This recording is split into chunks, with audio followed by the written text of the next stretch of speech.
Okay guys, hari ni cikgu nak share ada satu isu yang viral yang mana pelajar ni masuk ke satu institut pengajian tinggi ni, dia dijanjikan dengan tawaran pelajaran. Kemudian bila dah masuk, rupanya ada kota ke hak limit macam tu lah, cikgu tak tahu cerita yang sebenar.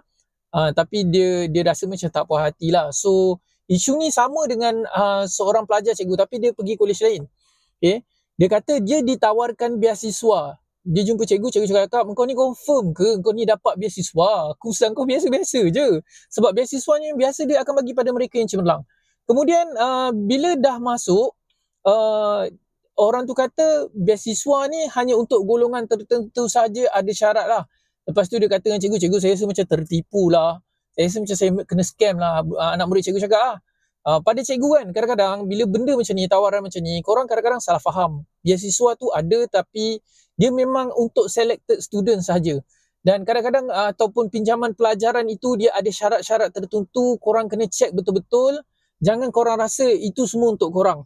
Ataupun mungkin juga kadang-kadang cikgu tak dapat nafilah. Kadang-kadang mungkin ada orang yang mempelawa tu, dia memberi huraian tidak begitu jelas. Jadi sebaiknya bila kita dapat tawaran pelajaran, korang kena kaji dulu sebelum korang terima dan jangan terus terima. Korang tak pandai sangat tau bidang-bidang ni. Korang rujuklah kaunselor kat sekolah. Sebab kadang-kadang, bila kita dah masuk ni, korang dah sign, untuk diploma tu kadang-kadang 30,000 korang kena buat pinjaman.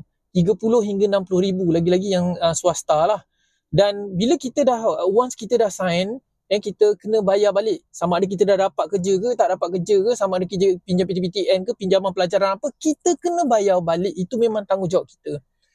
Dan kalau pinjam PTPTN pun, contoh kalau kat universiti, kamu pergi universiti awam pun, kalau pinjam lebih kurang dalam 28,000, cikgu tengok kawan-kawan bayar lebih kurang dalam RM150 berapa tahun lah, 20 tahun ke 30 tahun macam tu, sebenarnya agak rasa berat tau. Walaupun 1,5 kau rasa mudah, tapi bila kau dah kerja nanti rasa susah. Sebab kita banyak lagi komitmen yang lain. Sebab itu kalau boleh study dulu, dapat apa-apa tawaran, program tu ada MQA ataupun tidak, MBOT ataupun tidak, JPK ataupun tidak, kalau program-program kemahiran. Kemudian tengok berapa lama sijil tu ada akreditasi ataupun tidak. Berapa yuran pengajian. Berapa yuran pengajian kamu kena tahu, setiap semester bayar berapa. Kadang-kadang ada yang satu semester 5,000, 6,000, 7,000. Jadi kamu kena kaji terlebih dahulu, jangan cepat sangat nak masuk.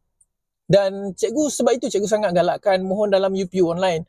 Kalaulah kamu nak lebih berjimat ataupun lebih murah, kamu pergi ke tingkatan 6 boleh. Kalau tak dapat asasi matrikulasi kan, boleh pergi tingkatan 6, boleh pergi politeknik. Politeknik satu semester pun 200, college community 200 saja satu semester. Tu belum masuk yuran yang lain lah. Tu belum kira asrama dan sebagainya, itu yuran saja. Jadi sebab itu, kajilah terlebih dahulu. Jangan nanti bila dah masuk, ada yang kata menyesal lah, kenapa tak bagi tahu awal lah. Cikgu tak tahulah apa isu yang berlaku. Tetapi kita kena selidik dulu, pastikan nanti kita tak rasa menyesal lah. Sebab ada kadang-kadang dah sambung belajar, tiba-tiba baru-baru ni ada yang DM, cikgu saya nak sambung degree, tapi diploma saya tak ada akreditasi MQA. Kena masukkan tau dalam permohonan UPU tu, akreditasi MQA tu tak ada. Jadi nanti kamu rugi. Ini nasihat cikgu. Kalau cikgu tak ada apa-apa kepentingan, kadang-kadang bila cikgu reveal benda ni, orang marah. Tapi cikgu nak kena cakap untuk anak-anak bangsa cikgu, sebab kamu banyak yang tak tahu. Cikgu tak naklah kamu rasa tertipu macam tu kan. Sebab itulah dapatkanlah bantuan profesional, rujuklah kaunselor kat sekolah, dan ada program-program Jom Masuk You, kamu pergilah. Kamu tanya detail, berapa tahun belajar, berapa yuran, berapa saya kena pinjam PTPTN.